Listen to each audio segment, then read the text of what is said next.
Champion by Choice, Chapter 4, Discovering What You Want. Even as I struggled to maintain my entertainment career, I realized I would need to complete my college education. Because I'd always been good at math, I opted to pursue a bachelor's degree in math with a goal of eventually being credentialed to teach. I had not been in school for more than 6 years since my original American Idol audition back in 2004, and I wasn't sure if I was ready to be a college student again. However, this time, I felt more confident compared to when I first started college as a young, immature kid. I could see myself doing whatever it would take to get my degree. Just as expected, I did well in classes like geometry and statistics, but struggled with classes like advanced linear algebra, which in fact was the most difficult barrier I faced in earning my degree. I actually failed the class the first time I took it. The student teaching experience was memorable for me in that it was painful. I had good days and I had bad days. It was a roller coaster ride. I was teaching algebra to middle schoolers and high schoolers. The good days were a result of students engaging in hands-on activities. The bad days were when they had to do their classwork quietly on their own. Young people just don't like to sit quietly in a room of their peers and do math. Go figure. That's amazing that he was a student teacher. I got a story about that. They also hated homework. My students would find novel ways of avoiding homework. They would say, "Mr. Hung, I forgot my pencil. Mr. Hung, I forgot my paper, my book, my homework." It was always something. The pressure is beginning to get to me. Halfway through the semester, I just finished with one of my classes. I found myself alone in the room. I was bombarded with negative thoughts. Why am I doing this? The students don't want to learn from me. What's the point? It was overwhelming. I felt hopeless, and I broke down in tears. Although many of the students were not excited about learning math, it turned out they were very interested to learn about my experience on American Idol. We all are. That's why we bought the book, William. Towards the end of the semester, I learned that it was hard for some of the students to take me seriously as their teacher because they perceived me more as an entertainer and a comedian. To make matters worse, I discovered to my dismay that full-time teaching jobs were few and far between. This was back in 2011. The majority of full-time jobs in the teaching profession were for substitutes. If you wanted your own classroom, it was basically take a number. So if you're doing the math, I was. 1, trying to teach kids who didn't want to learn, and 2, trying to find a job that wasn't available. I shared these insights with my parents, explaining that my plans to teach middle and high school math weren't adding up. I'll give it to him. He's good about getting some puns in there. My mom suggested that I look for jobs with the county government. Why not? It couldn't be worse than banging my head against the wall trying to get middle schoolers to keep their mouths shut and do their work. The problem I encountered, however, was that most of the jobs I had finding required some sort of prior work experience with the County of Los Angeles, thus creating a catch-22 situation. There was one job for a statistical, though, that only required a BS in math or statistics. The job was for a statistical analyst, and I immediately conjured up the vision of crime fighters on a CSI-type show, or Criminal Minds. Someone needs to make a TV show with William Hung as the statistic. Like, J.J. Abrams, if you're still looking for someone to replace Simon Pegg in your upcoming Mission Impossible movie, just saying. As it turned out, the job wasn't quite as sexy as that. No, it never is. Still, the supervisor who interviewed me knew about my American Idol audition. It took 2 interviews, and when she decided that she would hire me, she asked why I hadn't put down my experience in working in the entertainment industry. I said, I thought it wasn't relevant to the job I was applying for. William, it always is. Always is. She chuckled and said that she was working in the entertainment industry on the side as an assistant for famous singers like Keith Urban. What a coincidence.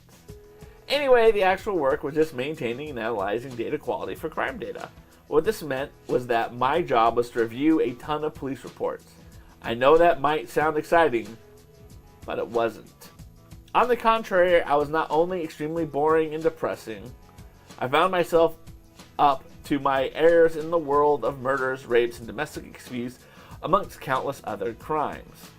As you imagine, I needed to find something outside of my work to do for fun. One day I saw an online advertisement from the Sheriff's Department about Toastmasters, a non-profit organization that helps people develop public speaking and leadership skills. I joined up initially thinking that I wanted to talk about something, anything. Hold on.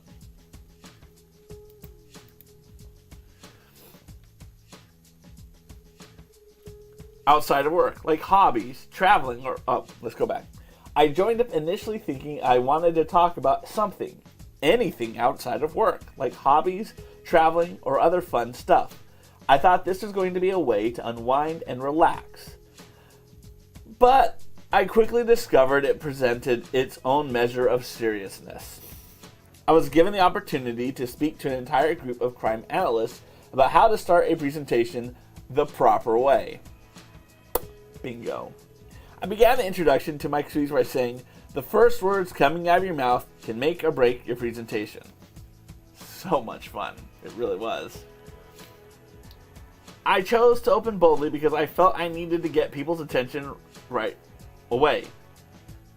Please tell me he did shebangs.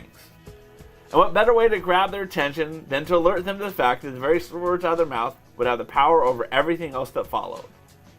It was a brief speech, 5 to 7 minutes. That's standard for Toastmasters. The audience said they really enjoyed it and the tips were useful. It was just the sort of encouragement I needed. 1 year later, I took advantage of the opportunity to do a PowerPoint presentation to recommend the best software to improve productivity for the statistical unit that I worked with. Attending the meetings were senior managers, IT staff, and several other colleagues. I began practicing the presentation 2 whole months ahead of time, over and over again. I gave the presentation to my Toastmasters group twice simply to get feedback, and they helped me get it right where I wanted it. They gave me feedback on the structure, what to include in my context, and how to deliver the facts in an honest and tactful way. As a result, I nailed it when the time came to present my recommendations, and my now former supervisor put in a letter of commendation into my employee file. I had no idea at the time that I was heading towards a new career. Once again, my life's journey had taken an unforeseen turn, although I not fully realized that it was happening. Since then, I've won the coveted Best Speaker Award frequently at Toastmaster meetings. Well. My group had encouraged me to keep going and participate in speech contests. Yeah, they do. The competitive juices began to flow once again, so I gave it a shot. Toastmasters contests begin at the club level, then proceed to the area level, then the division, then next to the district, and then there are World Championship semifinals, and ultimately the World Championship finals. Toastmasters has up to 6 contests a year. 5 of them will end at the district level, only 1 will continue to the World Championship. Thus far, I made it to the division level twice, and I lost both contests. As I really felt I connected with the audience, the second time in 2017 was particularly disappointing, as I really felt I connected with the audience and received a lot of laughs.